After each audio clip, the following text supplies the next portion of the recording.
This is Odysseus, an international LARP in Helsinki, Finland that first ran in 2019 and then again in 2024. It's a massive project created and run by a huge team of 200 volunteers. It's a story of survival and what it means to be human. If you're familiar with the 2004 remake of Battlestar Galactica, there are a lot of obvious references and inspirations, but Odysseus is also its own world, with beautiful, tragic, incredible stories to be found within. It takes place over 48 hours in a Finnish high school, which is lovingly converted into the eponymous starship via incredible hand-built sets, hundreds of props with fully integrated technical systems, starship simulations, and brilliantly written characters, NPCs, and plotlines. A year ago, I flew out to Helsinki to take part, and what I found wasn't just a LARP. I got to experience a world, a story, a life, in just 2 days. I felt like a main character in a sci-fi epic. It was hands down one of the most immersive and most remarkable experiences of my life. Hello everybody. For newcomers, my name is Mark, also sometimes Mara when I'm a gorgeous gal, and I'm best known as the Dungeon Master for the UK D&D show High Rollers, as well as a few appearances on Critical Role and other D&D media. But I'm also a LARPer, or live action roleplay, and I've made some fun videos about some big fancy LARPs here in the UK in the past. First of all, I want to acknowledge and thank the entire Odysseus team who made this LARP possible. This whole experience was put together by a team of volunteers and passionate LARPers who wanted to make an awesome game for people like myself to enjoy. I also want to thank, and I apologize now for these pronunciations, Valtteri Niskavara, Amy Koiranen, Tuomas Pikkonen, Santu Pajukanta, and Christine Elgert, as well as Vima Strengel. I'm so sorry for my pronunciation there, because they gave me their permission to use their videos and photos from the event. I've included links and names in the description below, so you can go and check out their other stuff. Now, I have some good news. In the past, Odysseus was a very limited run experience, and there was a chance it was never going to come back for others to experience. However, the team behind Odysseus have recently announced that they are working on a permanent location and are committed to running the game again as Odysseus First Light. So if you think this sounds and looks incredible, which trust me, it is, you can go to IllarianTales.com to learn more about it and possibly one day get to experience it for yourself. But that does mean that this video will contain spoilers. Because Odysseus follows a fairly set, recurring storyline with a set cast of characters, more on this later, I cannot avoid talking about my experience without spoiling some parts of the story, specifically those connected to my character and the characters I was closest to. So I'm going to mark those sections with this graphic and make it clear in the audio which parts are a spoiler if you would like to skip them or jump around. With that admin out of the way, let's get into it, starting with all the stuff that happens before you even step 1 foot aboard the Odysseus itself. I first heard about Odysseus from my friend Nick, who had been a player in the initial run of Odysseus back in 2019.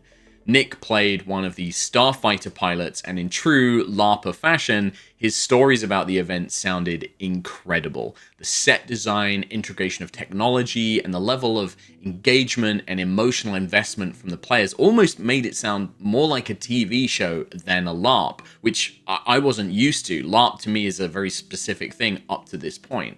So when I heard that they would be bringing it back in 2024, I was extremely excited to try and get involved. Odysseus would run 3 times, and each run was limited to about 100 player places. And I wasn't the only one trying to get a place. There were over 1,000 people who signed up for a ticket in the short sign-up window. With only 300 places available, it meant that the tickets would be handled in a lottery system. If you got picked, you had a window to buy your ticket and secure your place, or it went to somebody else. I was very lucky to be one of the few people who got a place, but it meant that I was basically going on my own. None of my close LARP friends got a place, and this would be my first time doing a LARP of this kind, let alone one in another country I'd never been to. So it was already a pretty big undertaking for me. I opted to pay for a sponsor ticket, which was a slightly higher price, and it basically allows Odysseus to offer more subsidized tickets for those in need, which was a nice way of ensuring that folks without as much disposable income could still be involved and play the game. I then had to book my flights to Helsinki from Bristol, and I also got myself a hotel for a night on either side of the event so I could relax and rest a little bit, knowing how physically, mentally, and emotionally exhausting LARP can be. Before I had costumes or anything else, this LARP had cost me around £1,200. Probably by the time the trip was fully done, I'd spent about $1,500 in total. And honestly, it was worth every penny. I got my welcome email on October the 9th in 2023. That basically secured my spot and included links to information about the setting, a list of my fellow players, and the all-important casting questionnaire, which I'll come back to in the next section of the video. As I mentioned in the intro, Odysseus takes place in a modified high school just outside of Helsinki in Finland. Now, obviously, the school is closed during the run, which meant that a huge part of the school is decked out with sets, props, and completely converted to become the title spaceship, the Odysseus. It's really hard to convey in a video how immersive this environment is. When you're in person, in costume, deep into the RP, it's so easy to forget it's a set, to overlook the obvious bits of construction, the odd little bit of gaffer tape or seam line in the walls. Your eyes sort of glaze over it like a magic eye puzzle. You only see the ship. It was incredible. I spent a couple of days in Helsinki before the game, and one thing which really helped was the players organized a little meetup in a pub before the game, which was great. I only knew 2 people who would be playing in my run of Odysseus, 2 folks that I know from Empire, which is a big festival LARP I do here in the UK, and I wasn't even sure how much I would get to interact with them given the different roles and stories on the ship. So being quite a socially anxious person, I know, I probably don't seem it, but this meetup was great to break the ice, meet a few folks before we had to start intensely role-playing with each other. As an international LARP, Odysseus brought in players from all over the world, and many of the folks I spoke to were veterans of games like Odysseus. Whilst I'm a very experienced role player in tabletop and theatre kid, I've done Empire LARP for like nearly 10 years, this was my first Nordic style game, which, by the way, Nordic games are more collaborative with looser rules and a focus on social interaction and interpersonal roleplay. That's a very simple and general definition though, and Nordic LARP has lots of different styles and themes within it, and I couldn't possibly begin to explain all the differences, but it gives you a rough idea.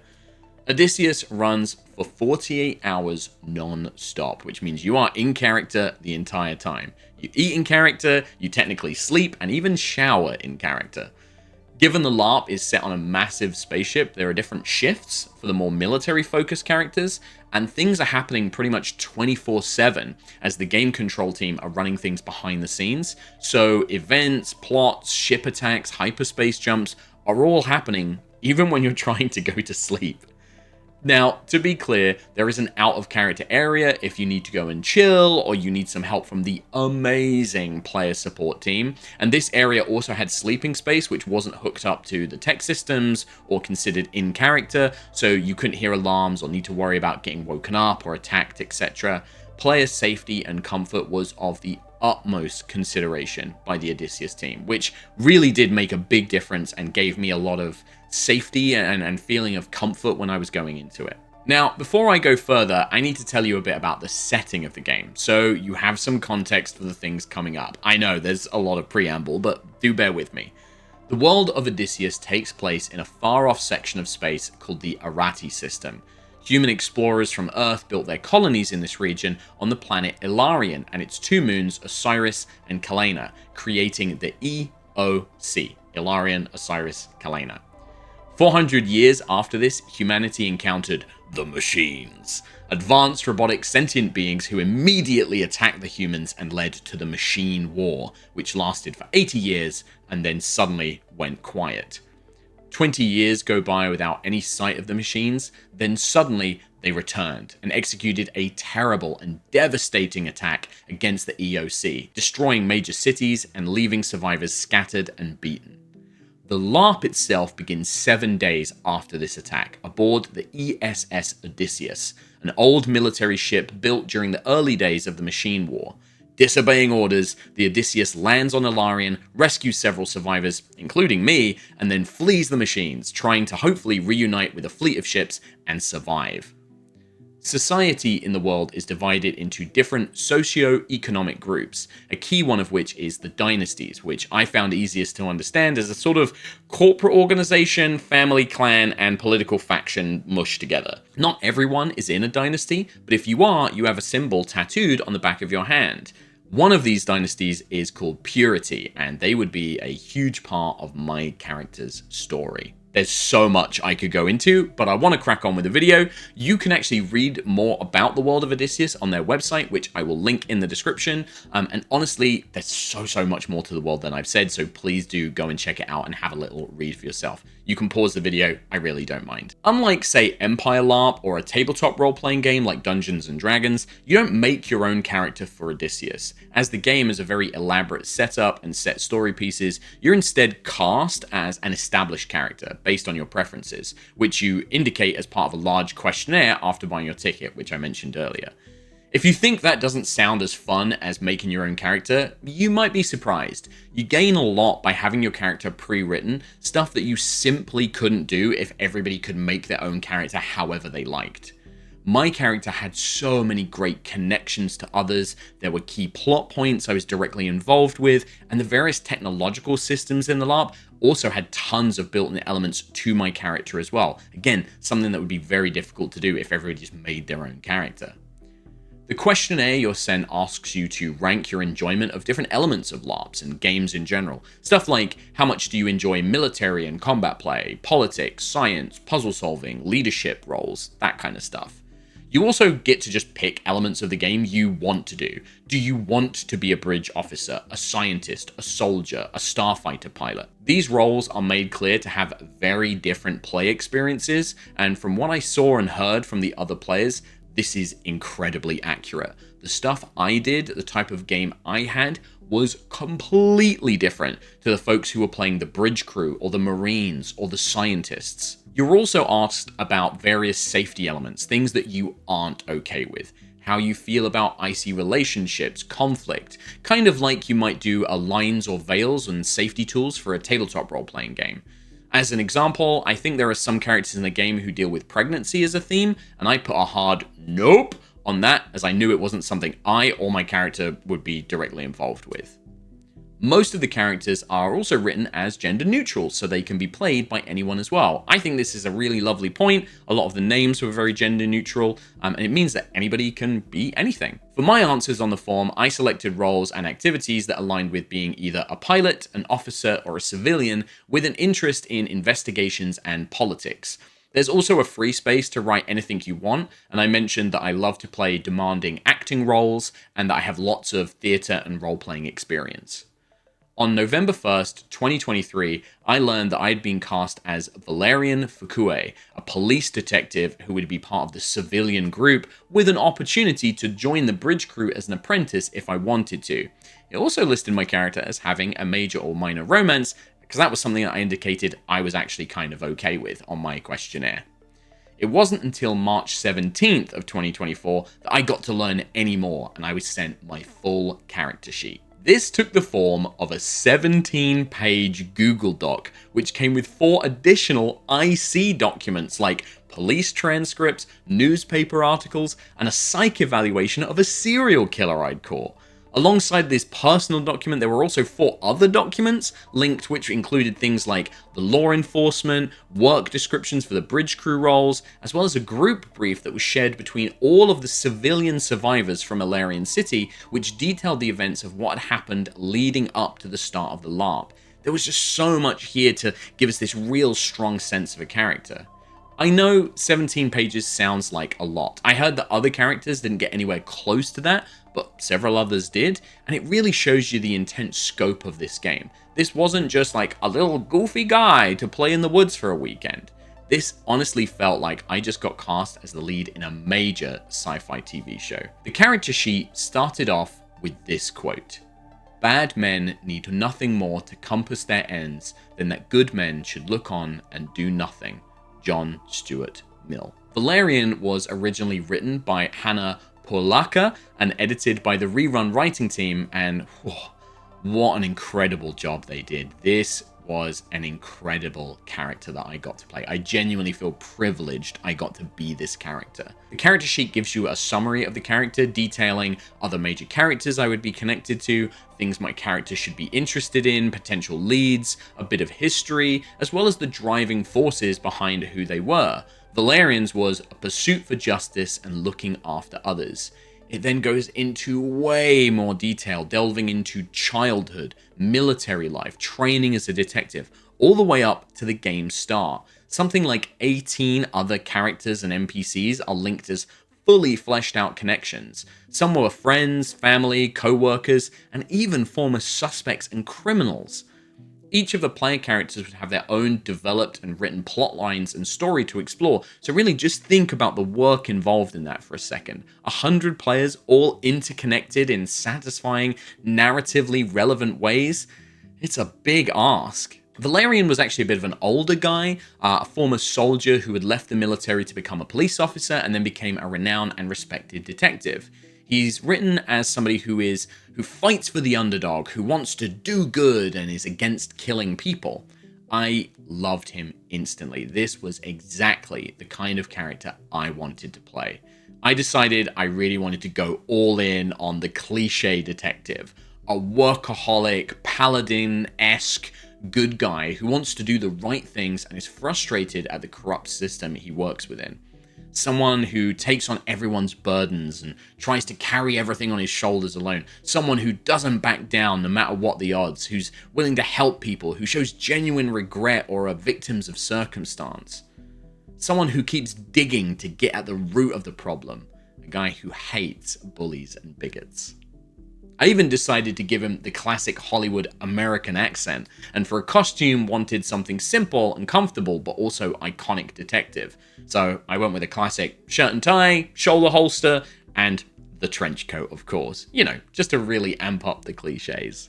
And it was really fun because a lot of people were like, oh, well, we know you're the detective character, we know who you're playing, which I thought was great. Alongside a breakdown of his past and key traits, I was also given a number of cases that Valerian had been working on prior to the big attack on the city he lived in, which happens just before the game starts. The primary ones involved the assassination of a powerful politician, a young political scion's kidnapping, the killing of a scientist by their spouse, an old serial killer with a new identity, as well as several minor cold cases from years ago in the character's past. It did make it clear in the character sheet that I didn't have to solve these cases, that they would be systems in play to help me if I needed it, or I could just ignore them. Luckily, this was exactly what I wanted to do. I was so delighted to have a wealth of cool detective stuff to do. I mentioned 18 characters and NPCs I had connections to. Well, 6 of them were what's called my core connections, characters I had to interact with to make their game and story work. And I think that that's a real important thing to understand, is that sort of balance system where they provide my game, I provide their game, and everyone's doing that for each other. Chief among my core connections was Valerian's fiancée, Dallin Jordan, a former pilot and war hero now turned politician, as well as Valerian's sibling, Malak Fukui, who is injured and now works on the Odysseus as a bridge officer. There were also my old partners in the police force, Ballard Case, Kai Rogers, and Phoenix Ellis, as well as a former judge, Caden Andrews. Along with these were minor character connections. Characters like Pax Horton, a reporter who always criticized the police and just always seemed to get information they shouldn't. Or Valerian's old military academy buddies, as well as Dr. Brianna Chambers, a psychologist who had been involved in some of Valerian's cases. Some were even NPCs, non-player characters that could turn up in the game, including my own mother, Hide Fukue, as well as another detective from a department who was specifically called out as a resource to help me if I got stuck. I reached out to the players of several of my core connections, and I especially wanted to connect with the players of Dallin and Malak. I was very fortunate to have fantastic and experienced LARPers in both of these roles. Dallin was played by Miri, who was absolutely fantastic and helped me a lot with this being my first international LARP. We set boundaries for our in-character relationship, which is a very important step when role-playing any kind of relationship or romance, and the two of us came up with some fun details for our characters. We came up with stuff like where we had our first date, gifts we got for each other, stuff like that. And those would actually come up in conversation. People would ask, like, oh, where did you two meet, and things like that. And it was fun to have answers. One of those fun details was we decided that there was this huge, hideous painting that Dallin had gotten as some diplomatic gift, and it was hung up in our apartment we shared, and we both hated it, but Dallin refused to get rid of it. And we actually ended up, that became a little detail that led to a very emotional moment near the end of the LARP. Playing Malak was Annie, who was actually one of the Odysseus volunteers and worked on the writing team. We did similar conversations, coming up with little details about Valerian and Malak growing up together. It was especially important to me for these characters to have a lot of connection and chemistry, and I'm so glad we did make the time for this because it would pay off big time later on. Honestly, there's so much I could tell you about this character. Their brief is just jam-packed with details and cool emotional story points, but I would be here forever, and I am conscious of spoilers and things like that, so we're just going to have to jump straight into it. Suffice to say, I was going to have a lot to do, multiple cases to solve, friends to help, a relationship to save, and so much more. I spent the time until the game going over these notes, like researching manically, talking with other players, and trying to prepare myself as best I could. But nothing would prepare me for the actual game. So, after arriving at the location, we were given a quick tour of the game space, which was just mind-blowing.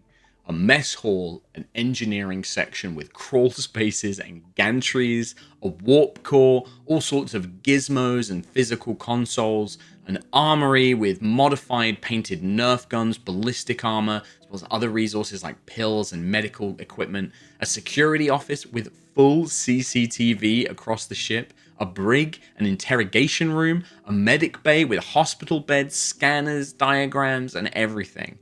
The medical lab was actually one of the first areas I saw, as I had my orientation there with the other civilian characters, and it just blew me away. I genuinely felt like I was in a real hospital room. Rows of tiny little bottles, charts from made-up science, various devices, actual hospital beds and medical equipment and screens, drawers full of bandages and other resources. Amazing. Next to the medbay was the bridge, which was full on Star Trek, with the captain's chair, consoles for each of the different officers, comms, weapons, navigation, and scanners. Each console had an actual computer running a starship simulation system that would facilitate the ship command elements of the game. Beyond the bridge, you went past a row of public terminals, which had laptops connected to a database system that anyone on the ship could access, and characters who had a hacker skill could hijack and cause all sorts of problems. The laptops had the perfect UI that blended in with the rest of the set too.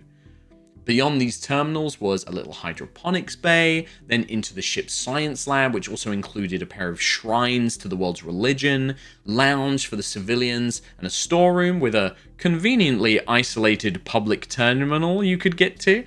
A science lab that had tables with all sorts of equipment, and even had one of those like isolation chambers you put your gloved hands in. Amazing. Down on the main mess hall floor, you had a corridor that led to the barracks, which were our in-character sleeping rooms. There was an airlock and a hangar bay. Inside the hangar bay were the two fighter craft with doors and working consoles and joysticks and comms, as well as a landing shuttle. The starfighter pilots would get dispatched to their ships. They would then go out, and they had their own consoles which had readouts of the space simulation, and they were actually basically playing, starfighter pilots, and they had these like sealed environments with pairs, a gunner and a pilot. Just mind-blowing. It was so hard to see this space as being a school. All the windows were covered, the interior corridors were modified to look more sci-fi, and there were all sorts of like little details to make the whole thing just feel more like a real ship. Posters, crates, fake walls, just all this stuff. I learned after the game that the engineer players had devices and access panels all hidden around the ship that they had to actually go and fix and play, fiddle with when they broke. They were doing little mini games or replacing fuses. There was even one area that had a sign saying something like, if the hydro fuel injector breaks, kick here. And then later, the engineers found out the hydro fuel injector was broken and they didn't remember and they were kind of stumped until one player remembered this sign, kicked that part of the wall, and the problem fixed itself. Amazing. After the tour, we spent about a day doing several workshops where we got to meet other players, discuss details about our specific starting groups, like mine were the civilians, and go over various safety elements. And then the time finally came for the game to begin. I went and got changed into costume, stored my kit in the IC bunk rooms, and went and found Annie, who was playing my sister Malak, as we decided that we wanted to start the game in character together in the mess hall. The main theme music of the LARP starts up, which indicated we were now in character. With a full 48 hours of gameplay and so much happening, and this being well over a year ago, it's very hard for me to go through everything in detail. So I'm going to try to focus on a few key scenes and elements of what I did to give you an impression of my experience there. But like I said, this is going to have some spoilers, and also this is just such a small part of the game and what it does as a whole. I'm really just giving you a brief glimpse into what I got to experience there. And I'm going to try to intersperse this with photos and videos so it's not just me talking at the camera. A lot of my game, especially at the start, was mainly going around and investigating the cases in my character pack.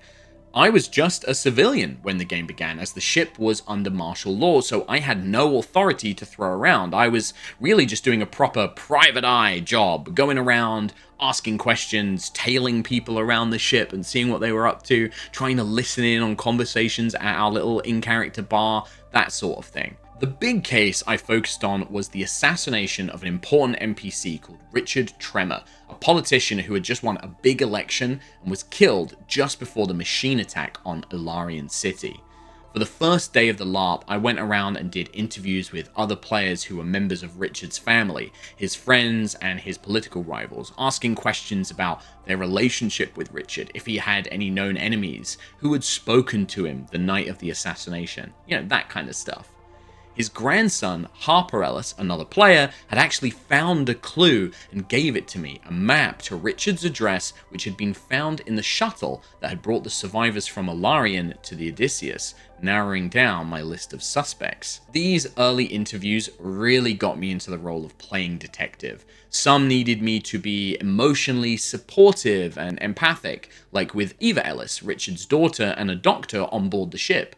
Others were his political rivals, and people that maybe I had my own issues with. Yuri Mills, a prominent politician with the Purity dynasty, and we had a heated and tense discussion. It was great. I should also mention at this point that in our document and briefings for what happened prior to the game, my character, Valerian, and several other survivors in the attack on Ilarion had a whole thing pre-written for us, which included a confrontation between myself and several others over an incident where my character was forced to shoot and execute other survivors who were leading the machines back to our hiding place. It was made very clear in my player pack that if I hadn't done that, we would have all died, and that Valerian hated taking human lives, that it was an agonizing and hurtful decision he was forced to make to protect everyone else. But obviously, nobody else knew that for certain, and so had different opinions on my character. This led to a lot of players not knowing what to think about Valerian to begin with, which meant I had to do a lot to earn trust and respect from people. This was such a great thing to play into. It was both frustrating but also rewarding when I did earn that trust. One of those big things was with a former police colleague, Phoenix Ellis, the son of Ava Ellis and brother of Harper Ellis, who was furious at me for the incident before the game starts. We had a big fight at the ship's bar in front of loads of people, with Phoenix calling me a coward and a murderer, me defending myself, calling Phoenix out that he should know me better, etc. I mean, it nearly came to blows, but we managed to, calm down. I managed to get him to have a drink with me. We talked about what had happened. Oh, I should point out, there's no real alcohol could be served throughout the whole event, so there was a lot of drinking apple juice, pretending it was whiskey. But we had like a proper sit down, and I found out that there was a lot more to his story than at first I knew, and that there was good reasons for him to think that way. But we managed to resolve things, and we agreed that we were going to work together to solve his grandfather Richard's death and help keep things in order on the ship. And he would actually become one of my kind of core team that I would work with. I mentioned before that when the game began, we were in martial law, so I had no authority. And that means I initially clashed with the security team for the ship, including Security Chief Fran Abrankovich, played by the amazing Thomas. Chief Abrankovich wanted me to join the security team and work under him, but I didn't want to be part of the military hierarchy anymore, so I declined and got the cold shoulder. But the chief warmed up to me as I helped out with some minor crimes aboard the ship, some stolen meds, disputes between the crew, and I kind of proved myself. We ended up having a great IC dynamic. Abrankovich gave me this sort of exhausted, sarcastic chief of police vibe, and I was the stubborn, experienced detective who he trusted but wouldn't let things go, and it was such a great movie kind of thing. Now, beyond my own character, other important things were happening too. Over the first hour or two of the whole game, several player groups were brought aboard the ship via different events. For example, we got a distress signal from a space station and managed to rescue several other civilians, scientists, and military officers, who all had to be put into quarantine initially, and that included my sister Malik's spouse, Tristan, another player. The most incredible one of these, though, was a group of, not quite aliens, but humans with a different culture and technology called the Valens, who lived in these bubble dome cities on another planet. The Valen players, along with some of the scientists and officers, etc., started their game in an entirely different part of the building, which was disconnected from everything else and set up to look like a bunker or safety shelter in one of the cities that had suffered some calamity. These players had to spend a good few hours in a single room, figuring out a way to send a distress signal and comfort each other as they basically faced their own death and the end of their people. Talk about intense. They were, of course, rescued, as we're not going to keep them in a single room for 2 days, but when they arrived, it really helped to create this kind of sense of otherworldliness about them, as they had been so separate from us at the start when so much was going on, and they came in with completely different costume styles and attitudes, and it just really helped create this distinction between the Valens and the rest of us. Oh, also, whilst I'm doing my detective thing, the actual crew of the ship and the scientists are trying to basically save us all and prevent us all from being destroyed, and they're looking to rejoin the other ships and fleet that managed to escape earlier in the attack. In doing so, they discover these mysterious beacons which might lead us back to Earth, very much following the plot of Battlestar if you've seen that, all whilst we are constantly being pursued by the machines and we have to hyperspace jump to escape them every few hours. Again, a big throwback to Battlestar Galactica. I'm not sure of the exact mechanics of the ship jumps, but I know it involved needing to actually plot navigation points, and it used these rare crystals which we had to physically go and find and resupply, and if we did it wrong, if we did the jumps wrong, it broke stuff on the ship and the engineers had to run around fixing it. It was very exciting. Every time the ship jumped, there would be this announcement over the system tannoy, and the lighting would change as we jumped. The whole set had a soundscape built into, so when we jumped, the noise of the ship, like the ambient noise, changed to represent us going through hyperspace. During this time, the ship's database, the CCTV, that stuff, it wouldn't work, and it created these cool moments of tension. Some players even had it in their character details that they got bad headaches and sickness from hyperspace jumps, something that I later thought was an indication of a bigger plot, but it doesn't matter. Right, so most of my game is me doing the detective investigations. As the game went on, we got access to an IC database, which you can access via public terminals around the ship. Using this system, you could write news posts, which were displayed on screens around the ship. You could send instant messages to other players and NPCs, or if you had certain access, you could look up information about other players or speak with a system AI. As I had security clearance in my role as a detective, I could access information hidden from most players, which helped me make connections and uncover secrets about other characters. This was a huge step in many of my investigations, and it really helped make me feel like I'd found clues that helped me make progress on my investigations throughout the LARP. Oh, one thing I should talk about, and I know I'm jumping around a lot here, but it's kind of coming to me as I think. I want to talk about the breach. So, early on the Saturday afternoon, I think, the ship comes under attack by the machines, whilst many of the Marine players were out on a land mission. I'll talk about those in a second. The pilots were all out in their ships, and the bridge crew are doing their thing up on the bridge. There's really not much civilians like me can do during these attacks, so I'm just kind of going about my business as usual, doing my investigations, making notes, that kind of stuff, when the tannoy announces, "Breach imminent." This means a boarding party of machines has landed on the ship. Chief Abrankovich grabs me, comes running past and grabs me and says, "Can you handle a gun?" To which I'm like, "Of course." I'm taken down to the armory and given a painted black, modified Nerf Magnum, as well as some ammo. And along with a handful of the security team on shift and a few other ex-military civilians like me, we take up positions in the corridor leading to the airlock.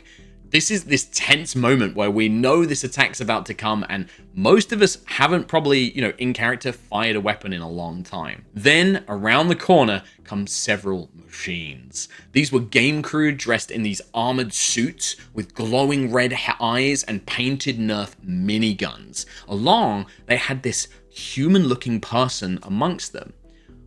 What happens next is an outright action movie shootout. The machines are really hard to take down, and they just walk through our fire in advance on us, so we have to reposition and take cover as they start shooting back.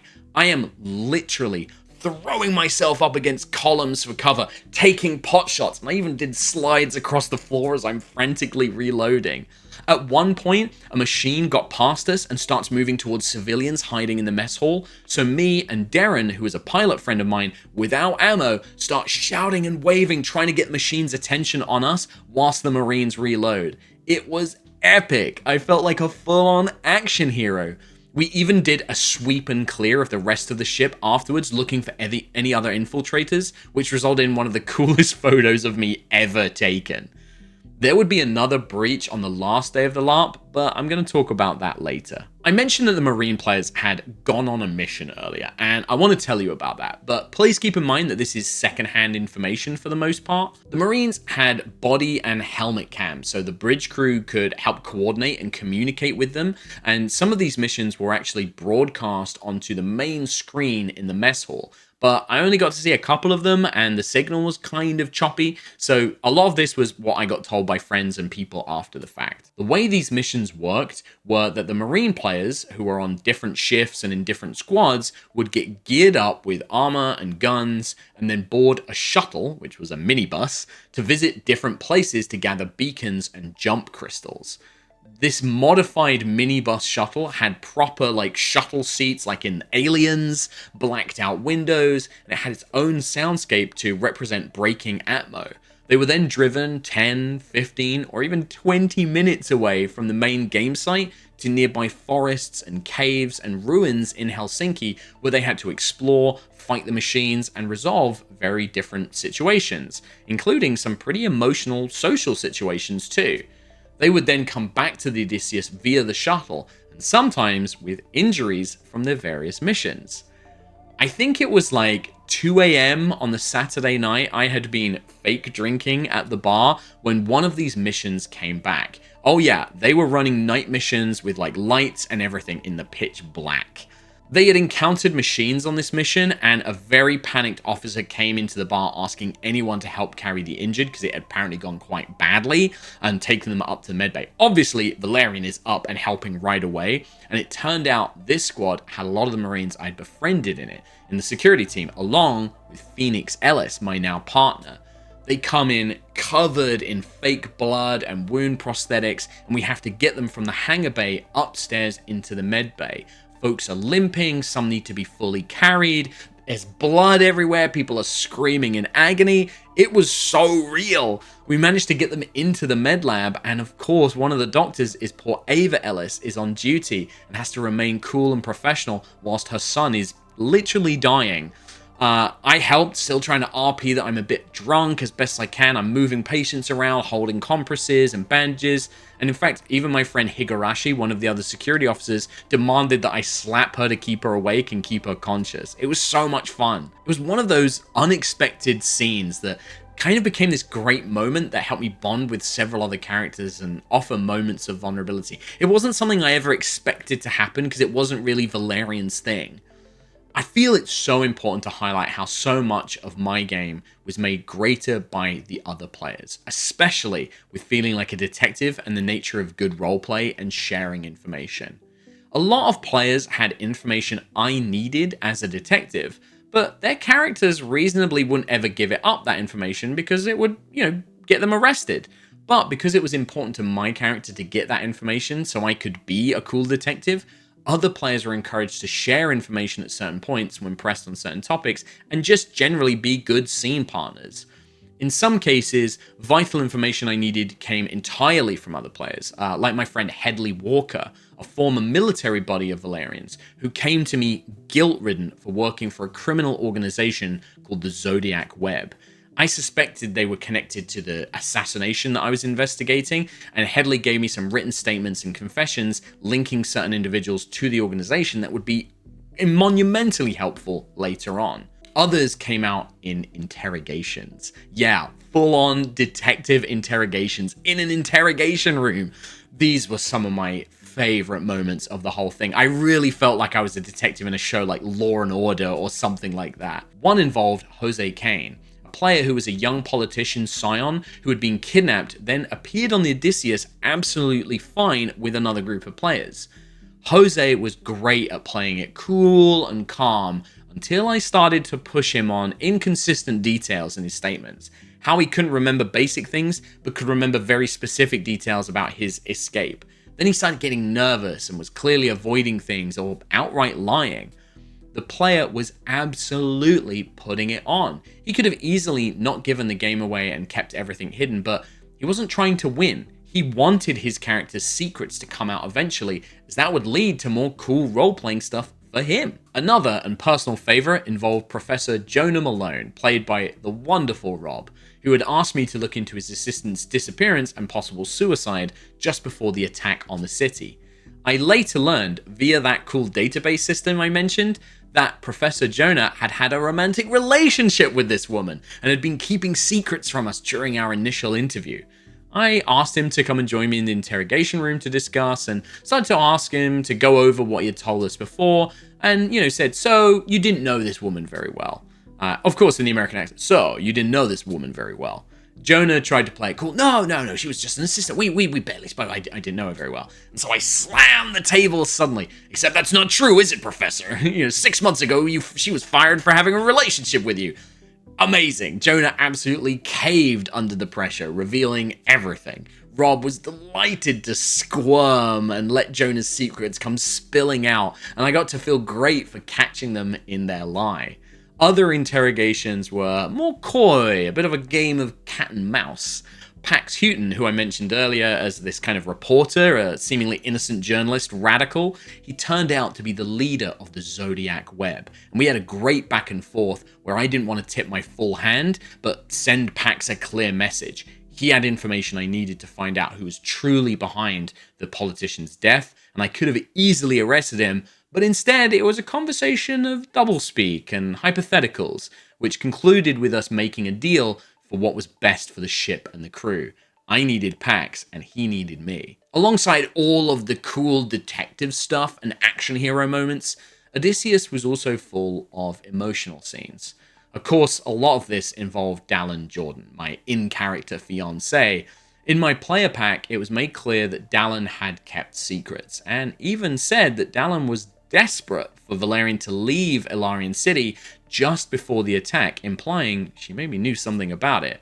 I knew that she had been captured by the Messines during the war and had been their prisoner and escaped, but never pushed her on such a traumatic experience. Our characters didn't know that each other had survived, so when we saw each other at the beginning of the LARP, it was this big reunion, rushing to each other, and then throughout the LARP, we tried to find time to spend, moments with each other. It was drinking at the bar with her pilot buddies, or having meals together between my shifts and, in the investigations, and just having these kind of real moments, talking about, stealing a fighter to go out and fly, and what we would do if we found Earth, that kind of stuff. Other times, it was tense confrontations. Dallin was annoyed I was still putting myself in danger, still pursuing the death of Richard Tremor and the corruption of the Purity dynasty, her dynasty. I was a workaholic who put everything else second to my job. I tried to get answers out of her to absolutely no effect. She stonewalled me, gaslit me, or just outright avoided me, and I wouldn't learn why until the last day. Another big emotional scene, I think, was late on Saturday. I was suddenly called to the medbay for something involving my sister Malak.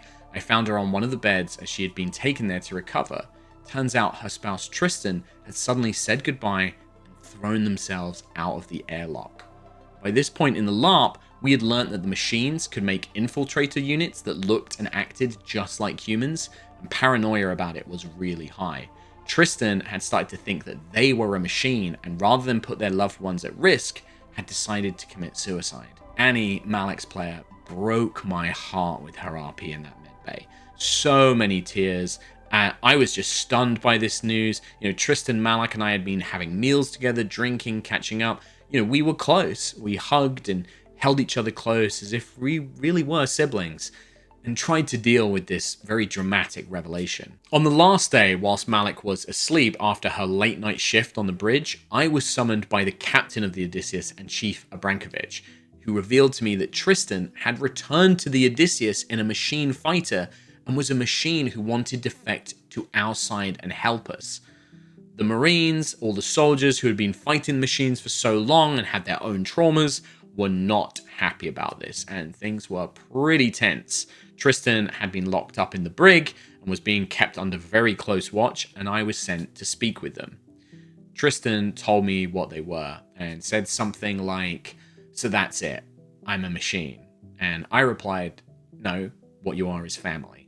Which I know is cheesy, but at the moment it broke both of us. We just cried and had this really lovely moment. Sorry, pausing there, just getting the old composure back together. They were released into my custody, and Abrankovich even gave me his gun in case anybody tries anything. Despite being a grumpy sod, the chief was a good guy in the end. Tristan and I had a deep conversation in the hydroponics bay about being a machine and what it meant, valuable information that we needed, and ultimately how Malak would react to it. I won't go into that too much because that's not my story to tell, but in summary, she didn't react very well at all. As part of this conversation, though, Tristan revealed that Dallin had been working with the machines the whole time, that they had tortured her and made her into their puppet, but ultimately had lied to her and used her as a way to attack and destroy humanity. I rushed out, trying to find Dallin, who was looking for some sort of important device she had, and convinced the captain to do something with it.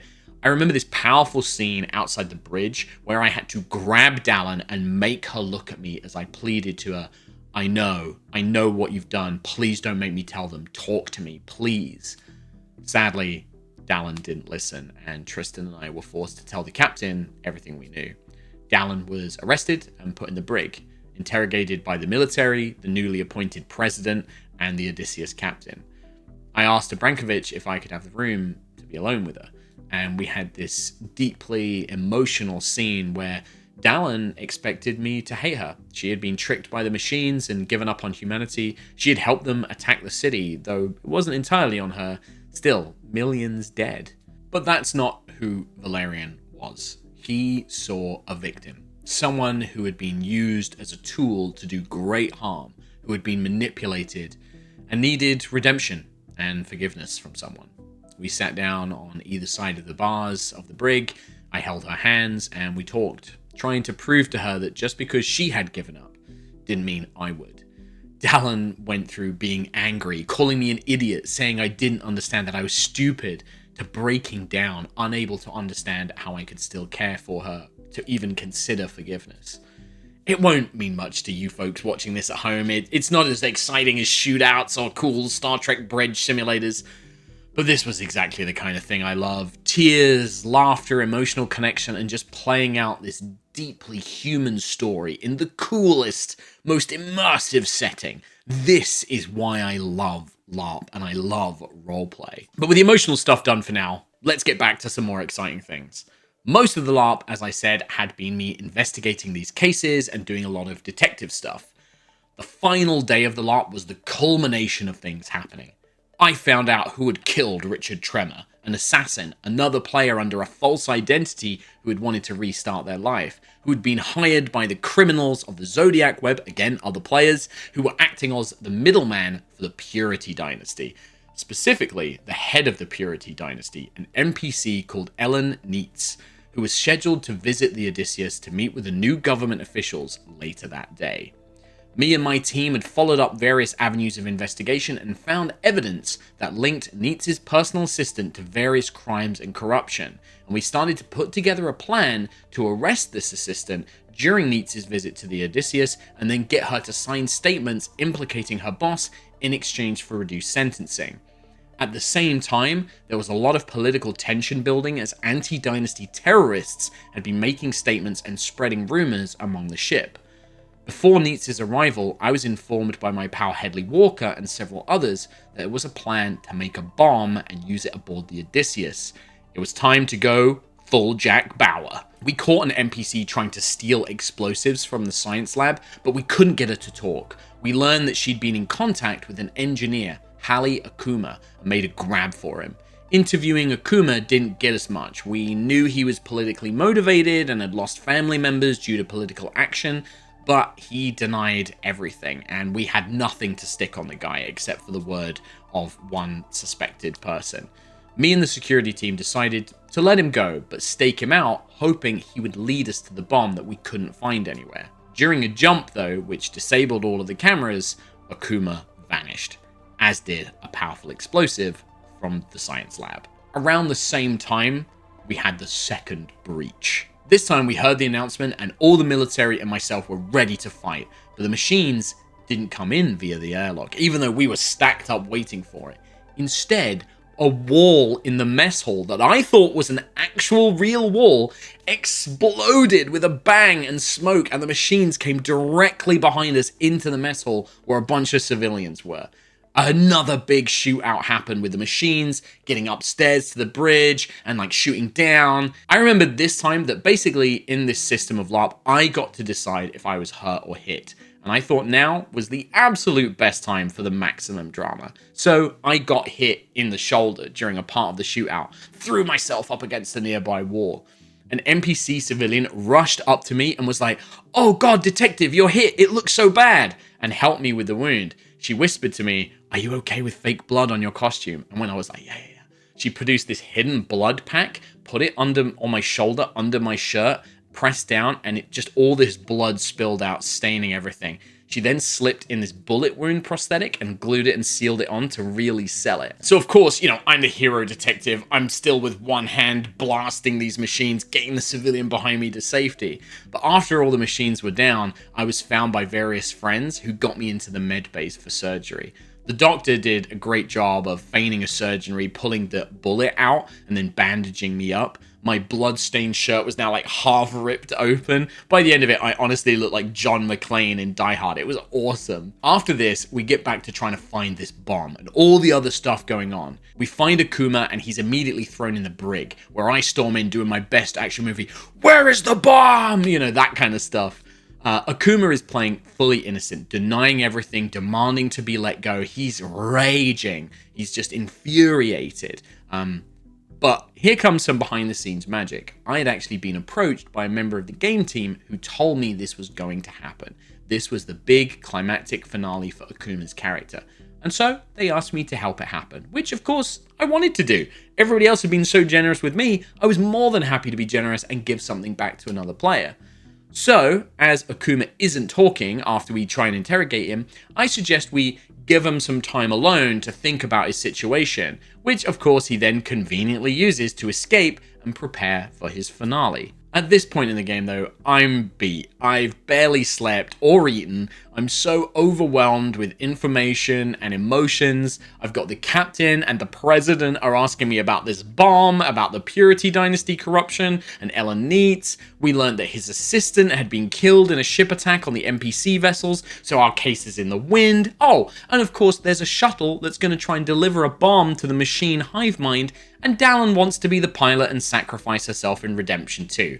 Sure, why not? It's a lot, right? Like, my brain is scrambled. I think I'd had maybe like 6 or 7 hours of sleep at this point. I was fueled up on the cokes that I brought with me and apple juice. Luckily, I had just been shot, and I needed some time to just stop and think and give myself a break. So, I RP'd that my stitches had come out on my wound, and I fainted from blood loss, causing Dallin and my friend Kai Rogers to just panic and immediately rush me to medbay. I'm too weak to do anything. I can hear the shouts and screams as Hale Akuma appears with his bomb, tries to take out Ellen Neitz and various other politicians who had just come aboard the ship. Honestly, I'm so glad it happened this way. Akuma's player got to have his big scene. The other security officers got to be the heroes intervening, and I had to deal with the consequences and pain of Valerian not being able to do anything because of his own stubbornness. Consequences! Yay! My pal Kai Rogers gets me a medical adrenal stim because he was also apprenticing as a medic as well. And he asked me if I can get this matter with the Purity Dynasty done. He's a politician, he's been helping me with the case, he knows the stakes if they're allowed to continue ruling everything from the shadows. I should also point out, Neitz and the Dynasty were the ones who forced Dallin to go to the machines, causing her pain and her torture. It's all partly on them too. I grab the stim. It's time to finish all of this. Here we go. I say goodbye to Dallin as the shuttle mission to destroy the machines is about to leave. I know that she needs this, but I need something else. We're told the Odysseus is in a bad way. Engines are failing. Systems are damaged.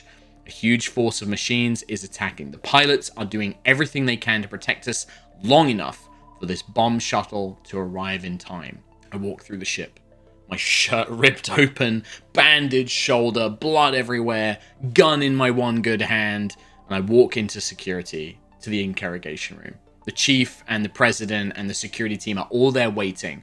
Neitz is in the interrogation room. They nod at me. This is it. Sat there is Ellen Neitz, an NPC played by one of the game team, along with his crony, a high-ranking politician who's helped all of this happen, who has made other members of the crew suffer just as much. The person playing Neitz is perfect, smug, arrogant, unfazed by the assassination attempt, thinking that they are untouchable. Chief Abrankovich looks at me. I nod. He leaves. A single Marine remains in the room. But I know the security team is just outside the door. Everyone's listening and watching on the cameras. What's all this about, Detective? Neitz says in this most condescending, villainous tone. I remember I took a breath. Like, I gave it a nice long pause. And then I did my best Columbo, Poirot, my best Sherlock Holmes revelation. I lay everything out. I explain how Neitz had Tremor killed, how he was behind the deaths of other political figures, how he sent Dallin John to be captured by the machines, the secret deals with the Zodiac Web, blackmail, how he and his cronies had manipulated and controlled the EOC. Oh, it sounds like my assistant has been doing awful things, Detective, but I don't hear any evidence linking it to me. He knows. He's got me. But I don't drop my guard. I smile. Is that what you think? You see him waver, just for a second. The smug confidence kind of comes back, though. You seem like a smart man, Detective. I could use you. I'm going to rebuild humanity when we escape the machines. I'm going to control things, and I need people like you. I could give you and anyone else you want safe passage to the fleet on my personal ship. You could be the chief of police. I'll give you anything you want. Throughout the whole game, other characters had asked me, so why did you become a detective? I always answered it with the same thing. It became a sort of catchphrase for my character. It helped people trust me. I always said, I just don't like bullies. that moment with Neitz, I look at him. I very casually, well, that's a very nice offer, Mr. Neitz. You're clearly a very powerful man. You have your hands wrapped tightly around things, and all the political power you need to make it happen. I kind of pace. I'm soaking it in. You know, I'm aura farming at this point. He smiles. He thinks that I'm gonna take this deal. He doesn't see that there's any other possibility. There's just one problem, Mr. Neitz. And what is that, detective? You're a bully, and I hate bullies. I point my gun at his head. Bang! Turn it to his crony. Bang! I drop the gun. I go to my knees, hands up. The Marine in the room just barely moves. Like, she's just, like, they're just, what? The rest throw the doors open. Everyone's in shock.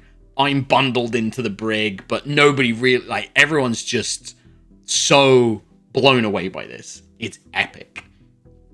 As Valerian, I knew I couldn't let this guy get away. He had all the power and connections to avoid being arrested in the future, being prosecuted. He would secretly control this new government and shape things however he wanted. He'd caused so much hurt, so much pain. It had to be done. Valerian had little left to do. We all figured the Odysseus was done. The least I could do was stop this asshole from making things worse for any survivors. It was the movie ending. As things wrap up for the last hour of the game, everyone is basically facing their imminent death. My pal Headley Walker sneaks me out of the brig as everyone else is distracted.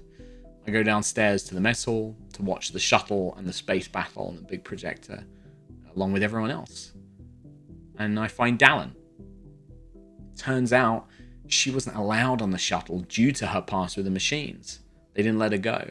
I'm relieved, but also Dallin learns what I did.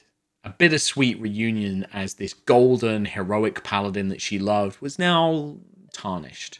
But we stand together at the end. We all stand, the whole crew, waiting, watching the screen in the mess hall as the shuttle makes its way to the hive mind using a stealth system. The scientists, having desperately tried to make peace with the machines and failed, they hatch a desperate plan to save the good machines like Tristan and a few others by syncing them with the ship's androids, creating a new hive mind. Some people think it's over for humanity and would rather go out by their own hand, by their choice. My friend Kai Rogers asks me for my knife to go and take his own life. We solemnly say goodbye.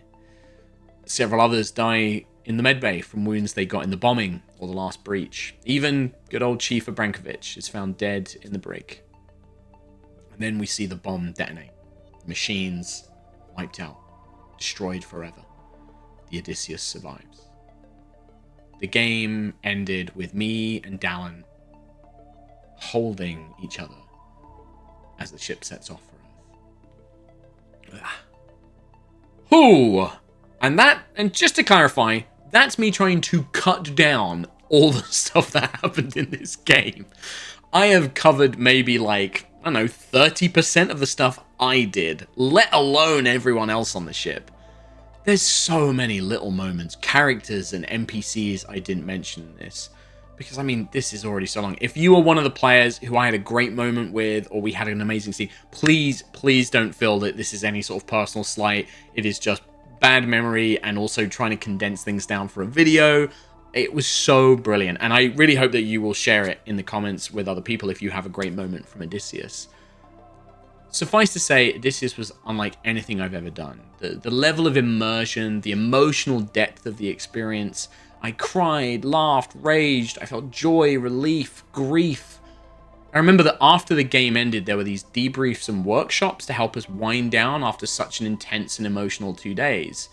And then I got changed and there was this party after for us all to chat and talk about what happened. I remember that the first thing I did, as soon as the game was over, is I stumbled outside. And it was this setting sun. It was this really warm Finnish summer's day. It was this pink sky. And the sun was low, but it was still so warm. And I sat on one of the school's benches outside. The first time I'd gone out, and got fresh air since the game began. And I remember just feeling like what the hell? Like, who am I right now? And I remember another player came out And we sort of like looked at each other and, you know, kind of gave each other a moment. And then I looked over and I was like, I feel like I just lived an entire other life for 2 days. And they were like, yeah, me too. The party and the debrief involved a lot of like, oh my God, that was so good with people. I remember I met the game team member who had played Ellen Neitz, who on seeing me was just like jumping up and down like, dude, that was so good. It was just so excited. Miri, my friend who played Dallin Jordan, found me and she was just in this like sort of stunned stupor. I just remember she like came up and she just went, wow. And we just laughed and hugged. She told me how I had completely changed her game, that when she first read Dallin and prepared for the game, she had decided on quite a villainous path for Dallin. She didn't expect anything like what happened. But then I turned up as Valerian.